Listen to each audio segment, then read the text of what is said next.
This is Amud Yomi Gemara in Shabbos, Daf Mem Zayin Amud Aleph. We're holding at the very top of Mem Zayin Amud Aleph on the second line. We just finished explaining that the case of the Ner, the reason why there's a higher level of Chumrah according to Rav Shimon, is the Gemara concluded Hanach Lohem Ner Hayal Denasis Abasis L'Davar Aser. And with this, it brings us into the sugya of basis, the concept in which there is muksa, the item underneath it in muksa, item underneath that into muksa, etc., etc. Says the Gemara, Amar Rav Zera, Amar Rav Asi, Amar Rav Yechon, Amar Rav Chanina, Amar Rabbi Romnis. For Rabbi allowed me to move along a shovel with ashes in it. Even though, what's the obvious point? The ashes are muksa, and therefore the shovel underneath it becomes muksa as well. Amar le Rav Zera said to Rav Asi.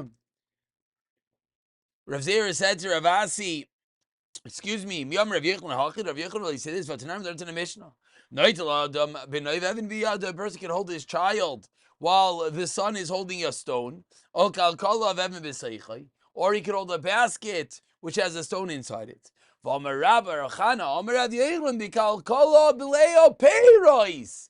if it has a stone. Why? Because if it had a stone, b'shem Rav Yochanan, we're saying that you would not be allowed to move it. The obvious implication is because the basket had a peri, that is the reason why Rav Yochanan allowed you to move it. So how did Rav Yochanan allow? Amar Rav Zera, Amar Rav Asi, Amar Rabbi Yochanan. How does he have allowed Rabbi to move the shovel with ashes? For Rav Yochanan is seemingly saying you could only move the kalkala or whatever it is if it's a malaya peiros ishtoimim kishachada. Rav Asi, for a moment when he heard this kasha, was a little bit confused, a little bit quiet for a moment. V'amar, and then he said, "Hachanami disbei kartin."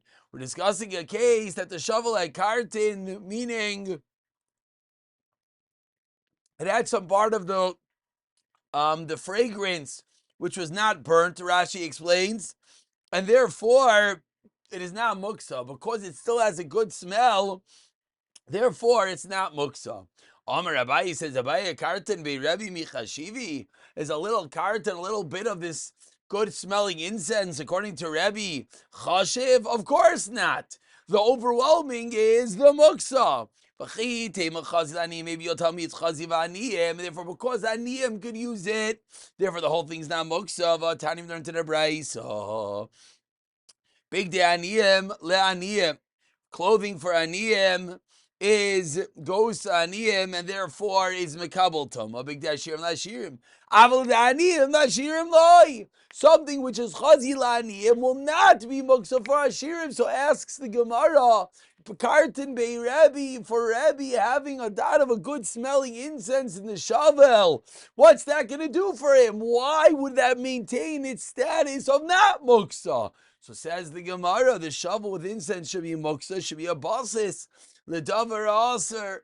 Elam Rabbaye, says Abaye.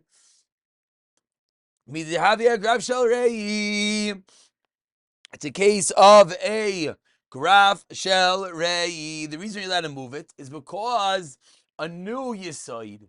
A graf shel rei is literally a pot, a chamber pot that's used for rei, they use for excrement. It's due to the nastiness of it, we're allowed to move it. Similarly, says the Gemara, the reason you're allowed to move the machta malaya afer, the shovel full, is because it's gross. Amar Rava shtei tshuvas ba'davar. Two things I want to tell you, says Rava. The number one, graf shel rei mois v'aylo mois. Number one, a graf shel rei is disgusting. This is not. It's a shovel full of ashes. What's so gross? Void, Grav Shalrei, Migali, Vaimikasi. Grav Shalreis, you see the ray. Over here, this shovel was covered. The way that it was, it had a cover with the ashes inside. So why is it moist? Why is it disgusting? Ella, my Ravas were trying to figure out why was Rabbi Yochanan part of the story that was Mako for Rebbe to move around the Machta Malaya Efer.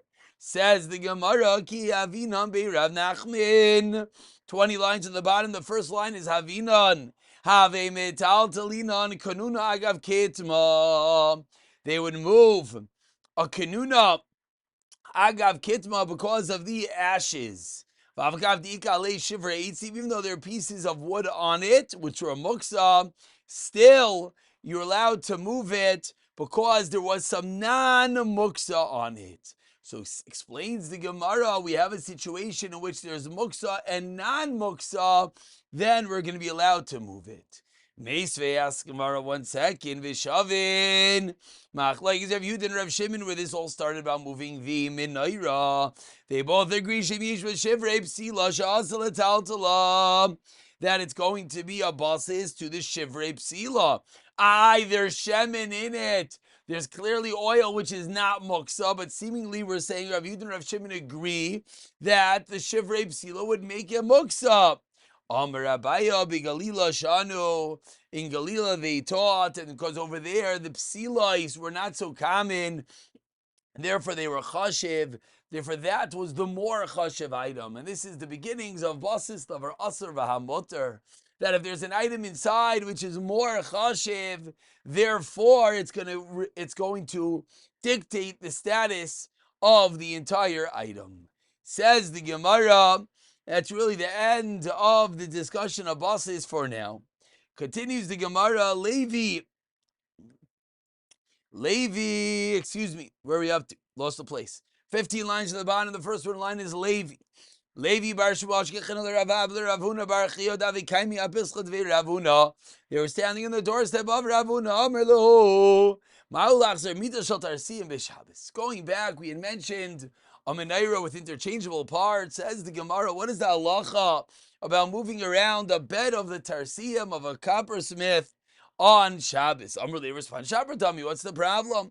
Also, they came to Rav Yehuda, and Amr, he said, they said it's us to put it back together. So says the Gemara, Rav and Shmuel seemingly are being machmir to take this mita shel tarsiyim and put it back together on Shabbos. Continues the Gemara, if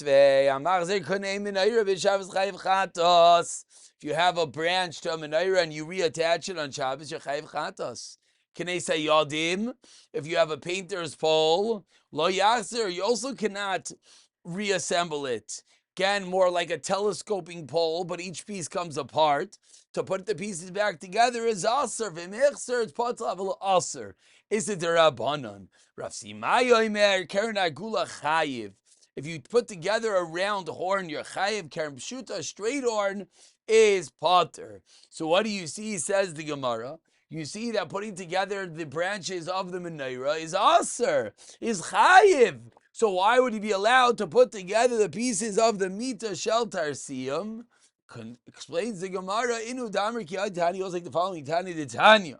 The end of Memzayin Amral of Mal Benoisa Mita, a bed socket, Vekares Amita, bed legs, Ulavachim Shal Sekibas, and nuts for a certain, putting together a certain bowl, Lo Yachsir, but V'Ichsir, Potter Aval Aser, V'Lo Yitzka, V'Lo Yitzka, and you cannot nail it in.